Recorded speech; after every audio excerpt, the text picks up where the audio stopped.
Bien, sean bienvenidos una vez más a este su espacio expositivo con Tulio Reyes Miranda, deseándoles a todos ustedes un Shabbat Shalom, un feliz sábado para todos aquellos que en esta oportunidad eh, pueden estudiar y acceder a este contenido. Bien, en esta ocasión seguimos con el comentario de la Parshat de la semana. Ya estamos al día, ¿ok? Ya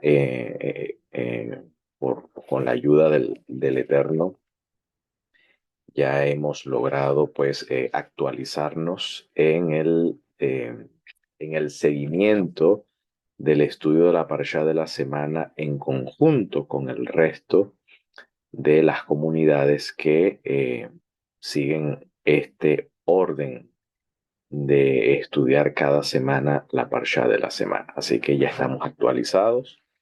Ya estamos en orden en este punto. Muy bien, la Parshat de esta semana lleva por título la Parshat Trumá. La palabra Trumá significa don, regalo, ¿ok? Se traduce como ofrenda, pero es aquello que se regala, aquello que se dona. En este caso tiene que ver con las donaciones que Israel realiza para la construcción del Mishkan, para la construcción del tabernáculo, donde el Señor habría de residir en medio de ellos. Bueno, he titulado este tema El santuario, un oráculo de profecía. Em, bueno, esta Parshat corresponde a los capítulos 25 del verso 1 hasta el capítulo 27, verso 19. Ya estamos entrando en la sección de, del derecho divino, es decir, estamos ya entrando en el tema de la adoración. Es decir, ya el tema del santuario es una invitación a adorar al Eterno en su santuario, en la hermosura de su santidad, ¿no?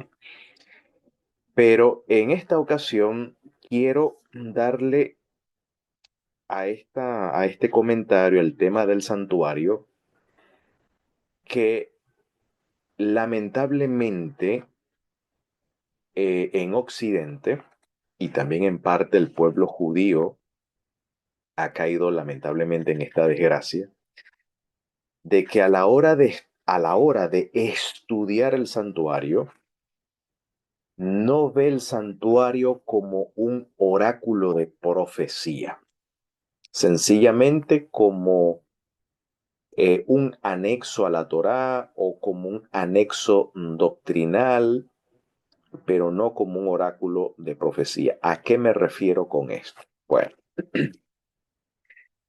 me refiero a lo que nos enseña el autor de la exhortación a los hebreos en el capítulo 10, verso 1.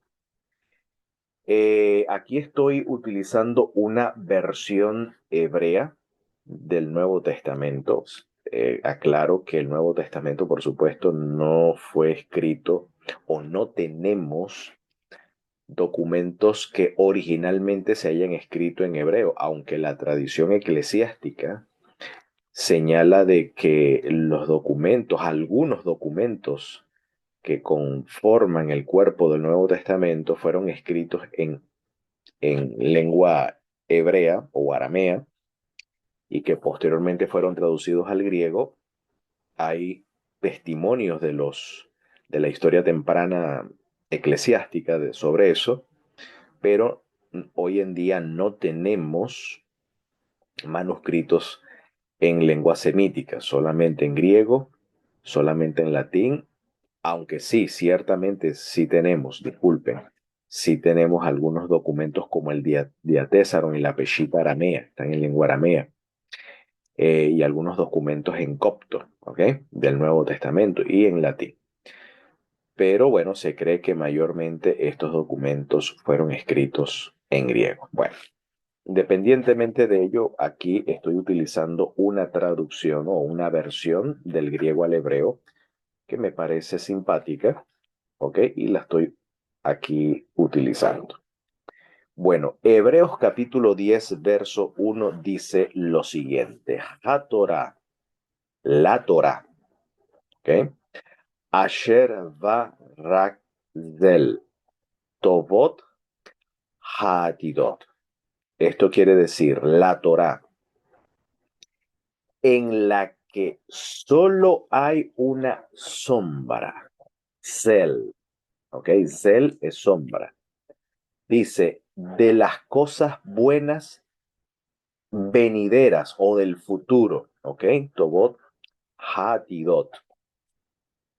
Y no la cara misma de los beneficios presentes. Dice acá, velo pene ezem hat, hatobot hajena. Es decir, bueno, en síntesis, ¿no? La Torah dice, en la Torah tenemos, refiriéndose obviamente al santuario,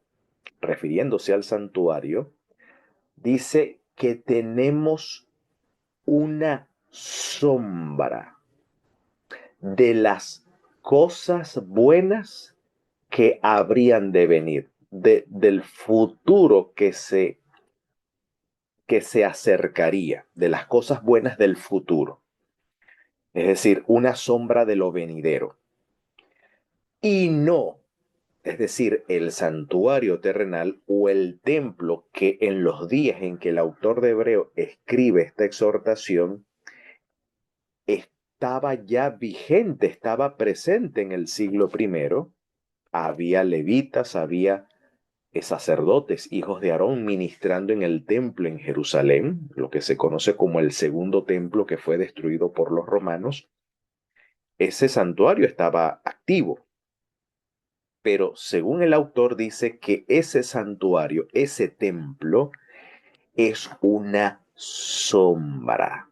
No es, dice, no es la cara misma de los beneficios presentes. ¿Cuáles son esos beneficios presentes?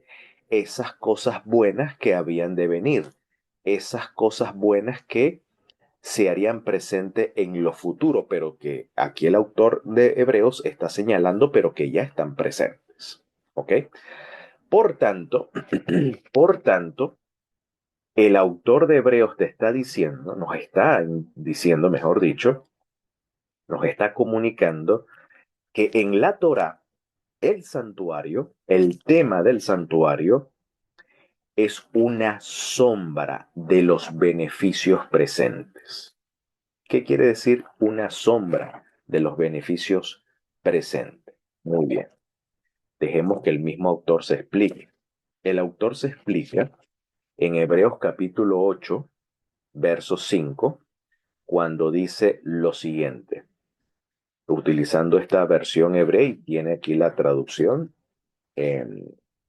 para que ustedes, quienes leen hebreo, pues puedan confirmar allí la traducción o puedan seguir esta traducción. Dice, Ham Hahanim Bamikodesh, Bamikdash, Asher Hu Demut Vesel. Dice, los habitantes en el templo, refiriéndose a los sacerdotes que ministran en ella, ¿ven? Ok, los habitantes del templo, o en los habitantes del templo, es decir, Bamikdash, Asher Hu Demut Vesel, que es semejanza y sombra. El templo y los que habitan o ministran en ella, ¿ok? Es una semejanza y sombra. ¿De qué? ¿Ok? Demut, Vesel, semejanza y sombra. ¿De qué? Dice, láser, vamarón, para materializar en lo alto o materializar en las alturas. ¿Ok? O en las, sí, en lo alto o en las alturas. Bueno, en realidad en lo alto porque es singular el sustantivo. Entonces, para materializar en lo alto, es decir, en los lugares celestiales. Dice, Kash, Kasher Suba Moshe, mi Pelohim, Bama Basot, Mazoto, Beet Hamishken, Ki Amar. Bueno, la versión dice acá, o la traducción sería, como mandó Moisés, ¿ok? Como mandó Moisés de la boca del poderoso, de Elohim, ¿no? De Elohim, cuando, cuando hizo el tabernáculo, porque dijo, ok, mira, base kol katabnit, asher atah mare bajar. Mira, haz todo, ok, haz todo según el modelo que te mostraré, ok, que te mostraré en el monte. Por tanto, aquel santuario que estamos estudiando ahora en la Parshat, que precisamente aquí el autor de Hebreos cita la Parshat Trumá, específicamente el capítulo 25, verso 9, cuando el Señor dice, con ese material que ustedes me van a regalar, me van a donar, me harán un santuario y habitaré en medio de ustedes.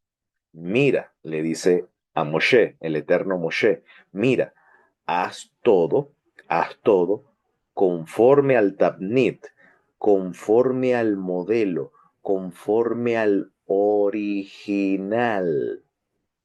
conforme al original que yo te voy a mostrar en el monte. Es decir, el autor de Hebreos está señalando que el santuario que construyó Betzalel, que construyó eh, aquellos artesanos que fueron llamados por el Eterno a través de Moshe, a través de Moisés, ese santuario en el desierto era sencillamente un demut de cel, una semejanza, una sombra.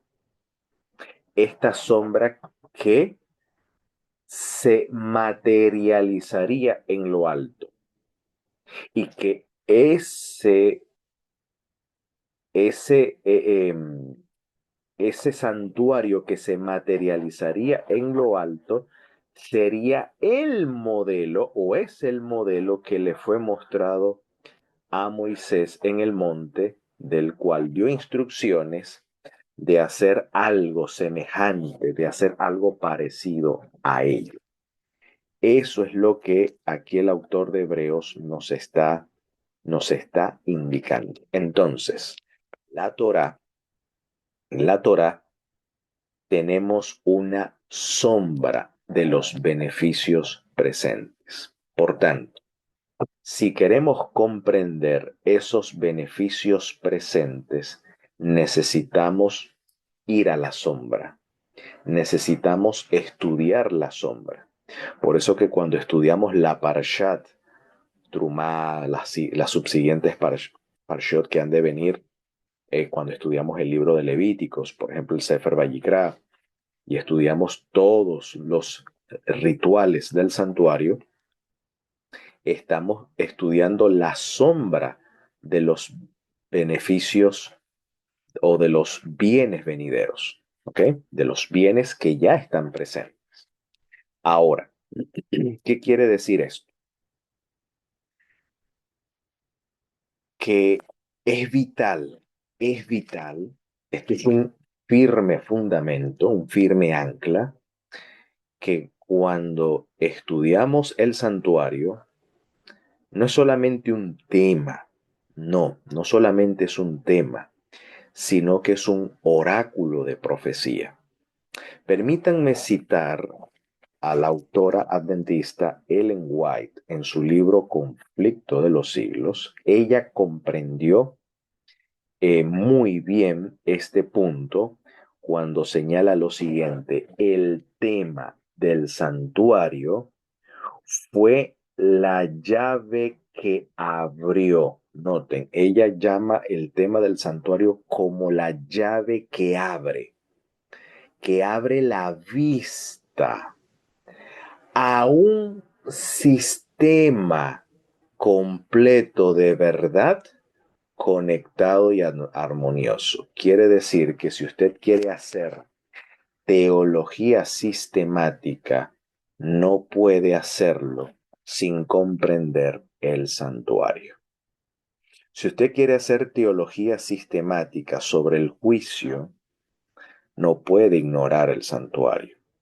Si usted quiere hacer teología sistemática sobre la ley de Dios, sobre el sábado, sobre las fiestas, incluso sobre la escatología, sobre profecías o eventos finales, no puede obviar el santuario.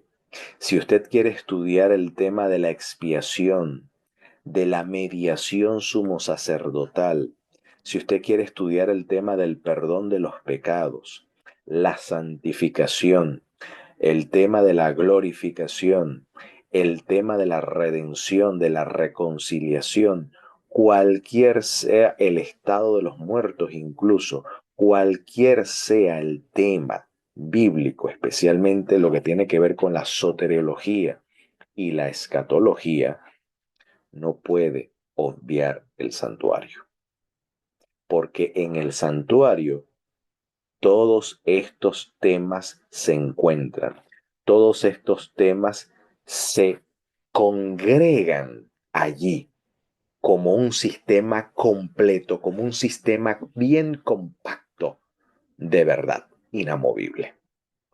Por tanto, desechar el santuario como un oráculo compacto de profecía, obviamente podemos llegar a unas conclusiones y a unos postulados de presuposición teológica. Por ejemplo, cuando uno estudia el tema de la justificación por la fe,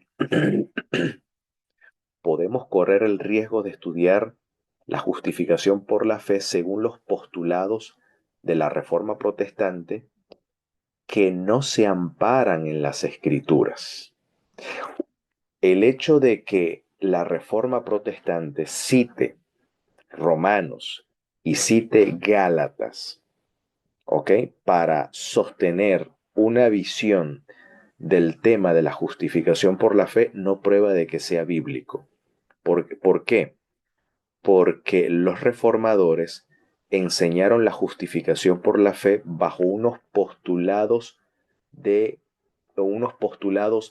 filosóficos como la sola gracia, como el solo Cristo, sola fe, eh, eh, incluso el principio de sola escritura de la Reforma Protestante, que reclama la totalidad, la supremacía y la suficiencia de las escrituras, es un postulado filosófico que no tampoco está amparado en la escritura. Parece ser bíblico, pero no es bíblico. Se utiliza la escritura para defender postulados filosóficos y no dejando que la propia escritura sea su propia intérprete. Es decir, que cuando los reformadores establecieron su postura respecto al mensaje del Evangelio, no lo conectaron con el santuario. Y ahí el error. Obviamente las conclusiones que ellos llegaron es una conclusión muy alejada de la realidad. Igualmente con el tema controvertido de lo que es pecado, pecado que es el desafuero de la Torá, imagínense. Entonces es el desafuero de la Torá. El pecado debe ser estudiado a la luz del santuario, no a la luz de postulados filosóficos, que si es un estado, es una acción. Ok, no, hay que estudiar el tema del pecado a la luz del santuario. ¿Ve? Como un sistema completo de verdad, conectado y armonioso. ¿Ok? El tema de la expiación, el tema de la santificación. Me, será, me seréis santos porque yo soy santo. Eso está en el santuario. El tema de la dieta del pueblo de Dios. El tema del juicio. El tema del calendario profético está en las fiestas. Las fiestas señalan una sucesión cronológica de profecías, todo en orden. Entonces, no, el santuario es vital, es el núcleo a la hora de estudiar, en este caso, el plan de salvación o estudiar, en este caso, temas de profecía o de cómo se debe dirigir la comunidad o la asamblea de Dios en estos tiempos. El santuario te da pauta para eso. ¿Ok? Entonces corremos el riesgo de llegar a interpretaciones bíblicas creyendo de que son bíblicas solamente por citar versículos de memoria. No, para que una doctrina sea bíblica tiene que pasar por el filtro del santuario. ¿Ok? Todo tiene que pasar por el filtro del santuario. Entonces, esta autora señala que en el tema del santuario se abre, es la llave. El santuario es la llave que abre la vista a un sistema completo, compacto de verdad, conectado y armonioso. Ahora, esto que dice ella justamente lo confirma la profecía. ¿Dónde? En el libro de Daniel. Podemos ver eso. En el libro de Daniel, en el capítulo 8, se habla de un poder representado, de un poder, de un poder político religioso que se representa bajo la figura de un cuerno. Note que aquí el capítulo 8 está empleando simbología del santuario, simbología del templo, porque esto tiene que ver, está conectado con el santuario. La visión de un carnero, ¿ok? Que se utilizaba eh, como un medio de sacrificio, como un corbán, ¿ok? Un macho cabrío. Se habla de los cuernos del altar, en este caso, tanto del altar del holocausto como del altar del incienso, del saumerio. Eh, entonces se habla del tema del santuario, se habla de una purificación o de una restauración. Todo esto tiene que ver con el santuario. Es un lenguaje del santuario. ¿Ok?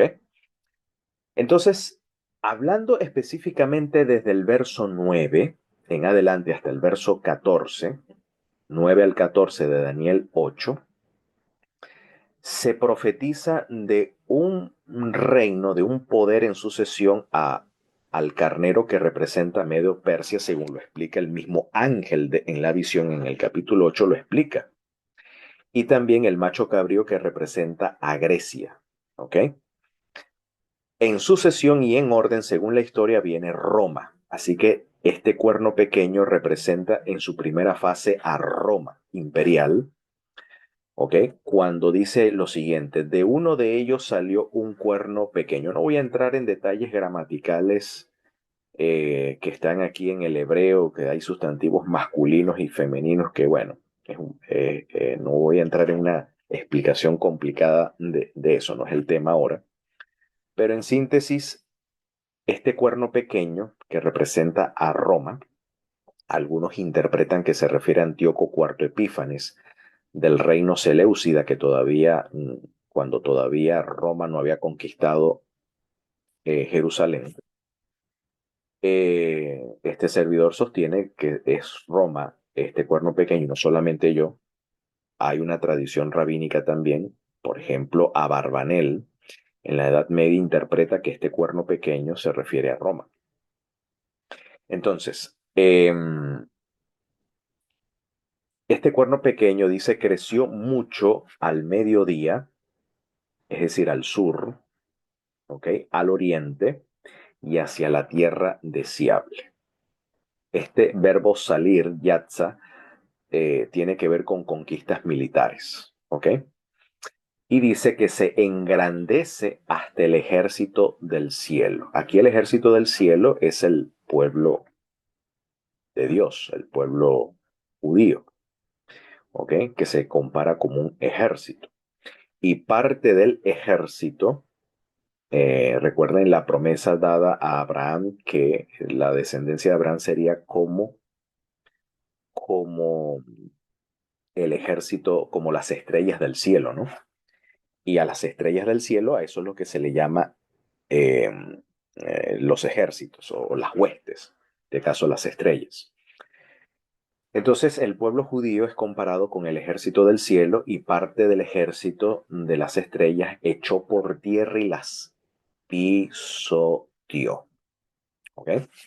Hay un pisoteo del pueblo judío, de los fieles judíos en este caso. Dice, y aún contra el príncipe del ejército, el Sar Hazabá en hebreo. Este término zar, según los libros de crónicas, aparece en conexión. Zar, no tengo ahorita el texto acá, pero ustedes pueden, con una concordancia, pueden conectar con crónicas, donde al sumo sacerdote se le da el título zar. Así que esto es un término técnico para el sumo sacerdote. Recuerden que el contexto global del pasaje está hablando del santuario, ¿ok? Así que el Zar Hazabá se refiere al sumo sacerdote. Entonces, este cuerno se levanta contra el sumo sacerdote. De hecho, dice se engrandece. Este engrandecimiento es vertical. Ya estamos hablando de un engrandecimiento hacia el santuario celestial, por así decirlo, contra el jefe sacerdotal, por así decirlo, que está en lo alto, se engrandece. Y de él, noten que algunas versiones dicen y por él. Algunas versiones españolas como Reina Valera, esa traducción puede generar confusión. No, en realidad dice y de él. Y de él fue quitado el continuo. ¿Ok? Umimenu, que esta conjunción tiene un sufijo masculino singular de tercera persona. Quiere decir que este cuerno pequeño quita, le roba, le arrebata de este sumo sacerdote el continuo. El continuo, el tamit, precisamente es el oficio continuo, el oficio diario de la mediación sacerdotal en el santuario. Entonces, ya entonces estamos hablando de Roma en su fase religiosa, ¿no? Roma papal, ¿ok? Su fase religiosa, donde, bueno, ya Roma papal se adjudica ciertos ejercicios religiosos que solamente le compete al sumo sacerdote que está en los cielos, ¿ok? Entonces, bueno, no voy a entrar en detalles, pero obviamente el único poder que cumple esta profecía que suplanta el ministerio sumo sacerdotal del Mesías en el santuario, sin duda alguna es el papado.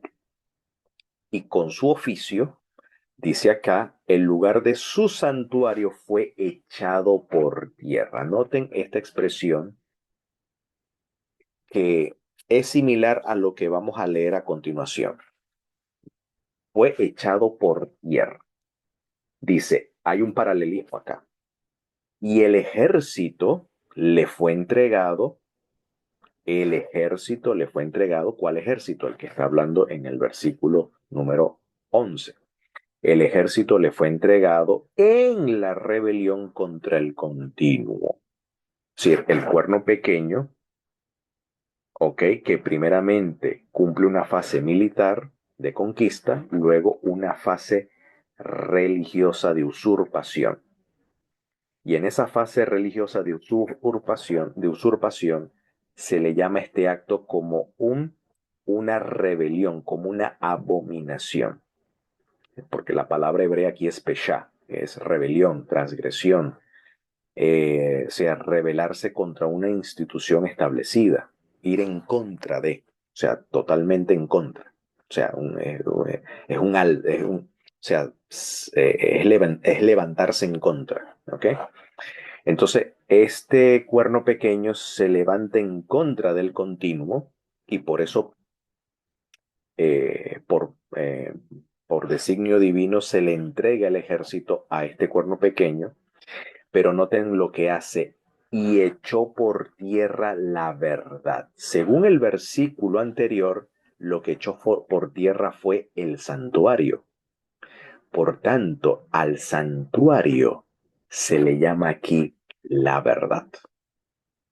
La verdad. ¿Por qué? Porque el santuario precisamente contiene un sistema compacto, un sistema completo de verdad bíblica. Por tanto, el papado, con sus presupuestos teológicos y filosóficos, pisotean el santuario. Ustedes no ven que en las doctrinas en la doctrina católica y en la doctrina protestante, el santuario no es un oráculo de profecía. Es decir, todos sus presupuestos teológicos y filosóficos no están conectadas con el santuario. ¿Por qué? Porque esto es un sistema que se opone al santuario, se rebela contra el santuario y por eso la echa por tierra, por eso la tergiversa, por eso la pisotea. Por eso dice aquí el texto: e hizo cuanto quiso y sucedióle prósperamente. Así que oí un santo que hablaba y otro de los santos dijo aquel que hablaba: ¿hasta cuándo durará la visión del continuo?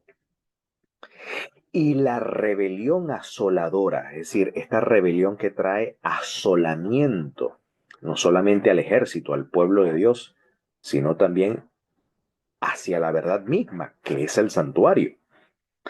Dice que pone el santuario y el ejército para ser pisoteados.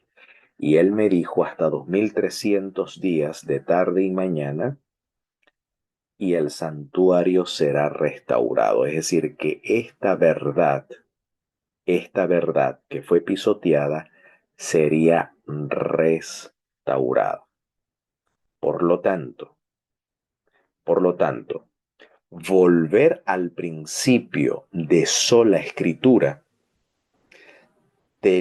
al volver al principio de la sola escritura, tenemos que volver a la Torá, porque en la Torá está el alfa, están los fundamentos de la verdad bíblica. Y esta verdad bíblica, estos fundamentos de la verdad bíblica, están precisamente en el santuario. Porque estudiar el santuario es inevitable hablar del santuario y no hablar de la ley de Dios. Es inevitable hablar del santuario y no hablar del pecado. Es inevitable hablar del santuario y no hablar de la expiación.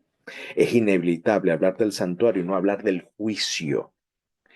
Es inevitable hablar del santuario y no hablar de la mediación sacerdotal. Es imposible hablar del santuario y no hablar del concepto de santidad. Es decir, hay un conjunto de verdades, hay un conjunto, un sistema de temas que convergen allí en el santuario. Por lo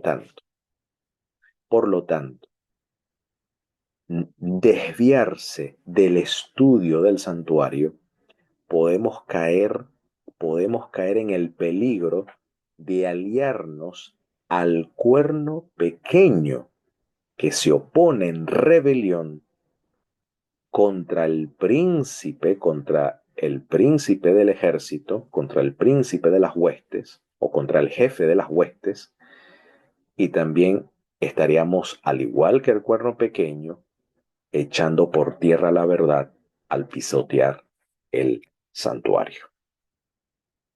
Así que, mis queridos, les invito a que hagamos de que seamos esos reparadores de portillos y restaurador de calzada, como dice el profeta Isaías, en restaurar, en vindicar esta verdad bíblica como lo es el santuario. ¿Ok?